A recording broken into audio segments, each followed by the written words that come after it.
নিজের প্রতিষ্ঠিত দল বাংলাদেশ কল্যাণ পার্টি থেকে মেজর জেনারেল অবসরপ্রাপ্ত সৈয়দ মোহাম্মদ ইব্রাহিমকে বহিষ্কার করেছেন দলের অন্য নেতারা। তিনি দলটির চেয়ারম্যান পদে দায়িত্বে ছিলেন।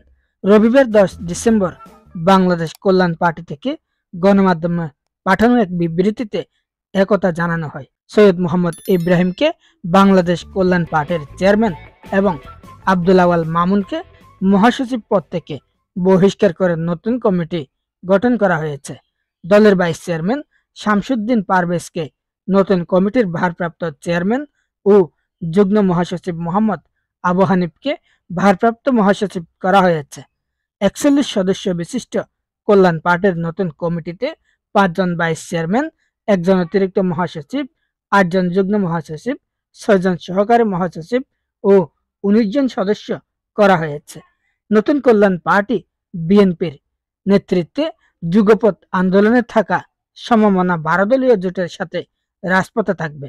বিবৃতিতে বলা হয়, নির্বাহী কমিটির অধিকাংশের মতামতকে তোয়াক্কা না করে অফিস নোটিশ ছাড়া 131 জনের নির্বাহী কমিটির মধ্য থেকে 15 জনের গোপন বৈঠকে বাংলাদেশের মানুষের চিন্তা চেতনার বিপরীতে দলীয় আদর্শকে জলাঞ্জলি দিয়ে আওয়ামী লীগের ফ্যাসিবাদ ও অবৈধ নির্বাচনকে বৈধতা দিতে কথিত যুক্তফ্রন্ট নামীয় নির্বাচনী জোটে যোগদান করায় নির্বাহী কমিটির 2/3 সদস্য বাংলাদেশ কল্যাণ পার্টির গণতন্ত্রের ধারা 20 উপধারা এর অনুচ্ছেদ 1 অনুযায়ী একাধিক বৈঠকের সিদ্ধান্ত অনুযায়ী মেজর জেনারেল অবসরপ্রাপ্ত সৈয়দ মোহাম্মদ ইব্রাহিম বীর প্রতীককে বাংলাদেশ কল্যাণ পার্টির সকল পদ থেকে বহিষ্কার করা হয়। বহিষ্কারের বিষয়ে সৈয়দ মোহাম্মদ ইব্রাহিম বলেন, গণতন্ত্র অনুসরণ করে পদক্ষেপ নিলে ভালো।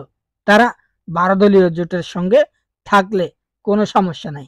তবে কল্যাণ পার্টির নামটি ব্যবহারের আগে নির্বাচন কমিশন কর্তৃক জারিকৃত বিধিমালা সম্পর্কে যেন তারা সবাই অবগত থাকেন। রোববার দলটির নতুন কমিটির ভারপ্রাপ্ত চেয়ারম্যান শামসুদ্দিন পারভেজ স্বাক্ষরিত গণমাধ্যমে পাঠানো এক বিবৃতিতে এ তথ্য জানানো হয়েছে। তবে বিষয়টিকে অবান্তর ও হাস্যকর বলে মন্তব্য করেছেন কল্যাণ পার্টির মহাসচিব আব্দুল আওয়াল মামুন।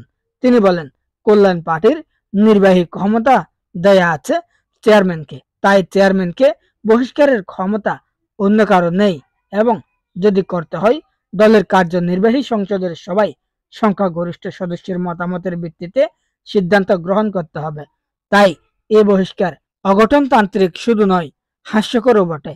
তিনি বলেন, গুটি কয়েক দলের ভেতরে থাকা ষড়যন্ত্রকারী বিএনপির উস্কানিতে এমন অপতৎপরতা চালাচ্ছে। TCN desk news.